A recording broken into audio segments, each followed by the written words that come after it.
Hi, I'm Sonja, and this is my husband, Phil.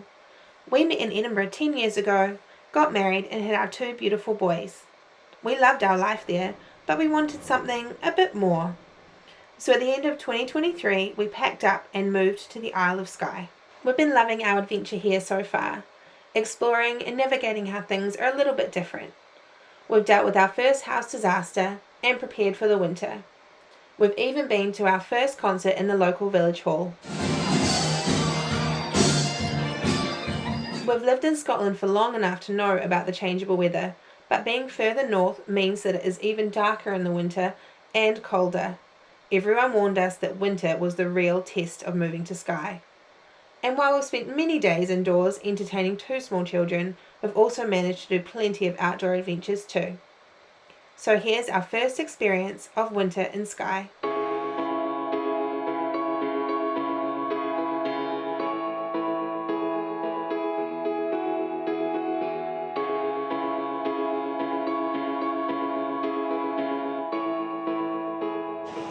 It is an absolutely stunning day for Boxing Day. So we have come out. I did see that, to the mountains, because it's a little bit snowy and a little bit icy, and why not?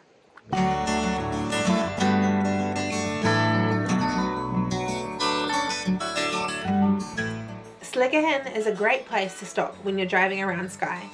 From the old bridge you have fantastic views of both the red and black Cuillins. The Black Cuillin is said to be the most challenging mountains in Britain. They're part of what makes Skye unique, as it's such a large mountain range for a small area, and they can be seen from multiple places around the island. The Black Cuillins are made up of jagged volcanic rock, which is perfect for mountaineering rather than hill walking. In contrast, the red Cuillins are rounder and made of red granite. It's the perfect place to stop and have a wander around, even if you don't go too far. The views are just something else.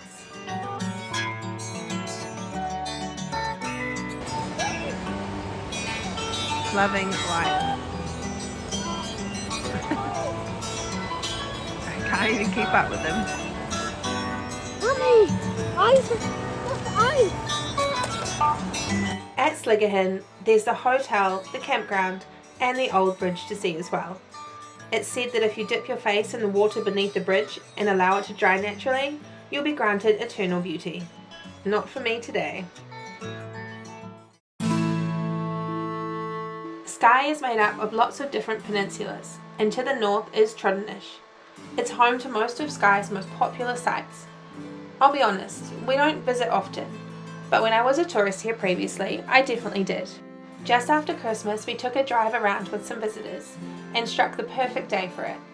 We drove past the Old Man of Store, stopped for a peek at Melt Falls cascading over Kilt Rock, and drove up to the Kerrang for a look too.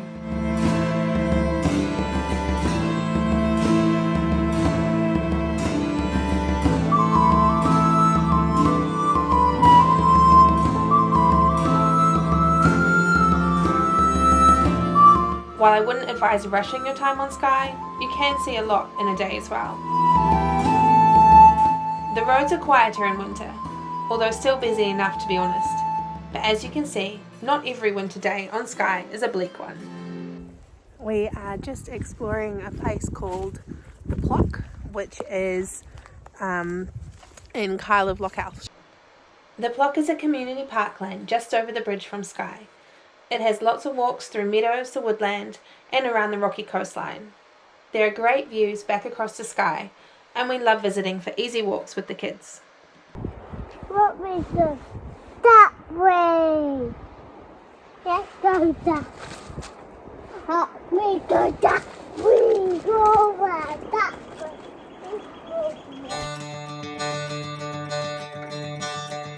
Skye has lots of popular spots, but the great thing is that you can drive down almost any road and be granted with unique views. You don't have to stick to the beaten track. The Sleat Peninsula is a beautiful spot to explore, and one winter's day we found ourselves driving a random road as our 2-year-old slept, and we came across a lovely little beach with stunning views.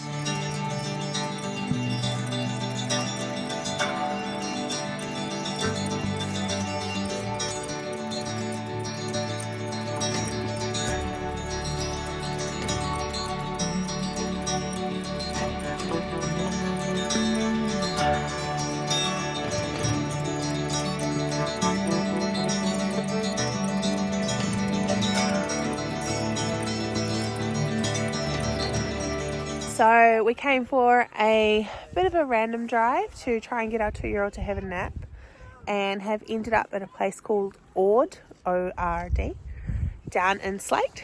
And it's just a little beach, a little collection of houses, and we've just been wandering around. Oh, I've just spotted a seal.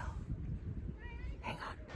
Obviously, my attempts to get any actual footage of the seals was awful, but trust me, they were there.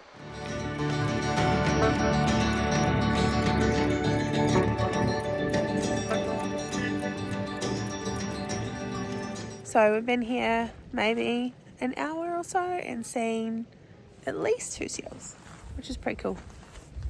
Just been wandering around, getting some treasures, giving the boys some fresh air. Just like, this is what I love about Skye, is just being able to drive down a random road and explore a beautiful little place.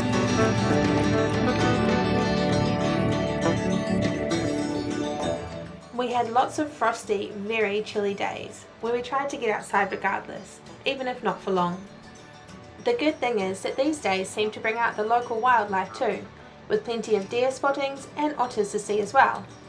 We even spotted this otter outside our living room window that had a huge fish it had caught for its tea. Oh, and Barry the seagull, who visits us every day. Hello. It is just a little bit cold. I'm just getting out for a walk as the sun goes down. It is the first working week of the year. Boys are back at school and nursery, and we have been doing lots of planning for the year ahead and all the hopefully exciting things we're going to do. But yeah, my brain is also a little bit fried. So I wanted to get out and get some fresh air, even though it has been super cold these last few days. It's been really sunny and beautiful, and it's just been like frost covering everything, and I just love this weather, except for leaving the window open at home for half the day, making it really cold inside as well as out. But anyway, we live and we learn. This is actually a thick frost rather than snow. I was still getting out for weekly walks and swims, although not always swimming, to be honest. The snow did come, however, and a whole week of it. But you can see more about that in our video about snow on Skye. Of course, there's also more to winter on Skye. There's the rain and the wind, and often there's both.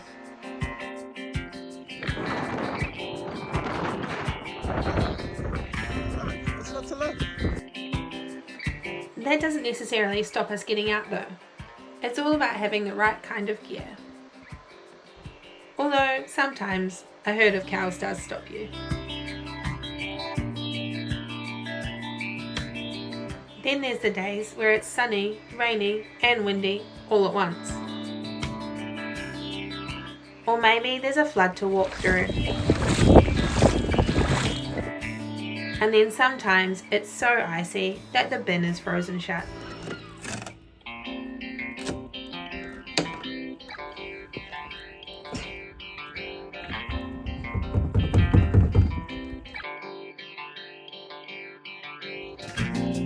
It is 4:30 in the afternoon in February, and it is still bright daylight, if that is such a thing. When we moved to Skye, everyone told us about like the long, dark, bleak winters, and don't get me wrong, there have definitely been moments, but it's really nice now that when we wake up in the morning, it's starting to get light by about 7:30, and it's still light by about 5:30 at night. There was a period of time when we were driving to pick up our kids, and it would be like pitch black at 4:30, and you'd just think, oh my god, it's nighttime already. But yeah, this is so nice. I mean, it's a sunny day today, and that makes a big difference, but even on rainy days, it definitely is getting a bit lighter now, so it makes me very happy. The good thing about the winter in Skye is that it's always changing. While I'm sure there are more challenges to come, the days are getting longer, and we appreciate it more than ever as our thoughts turn to our future adventures on Skye.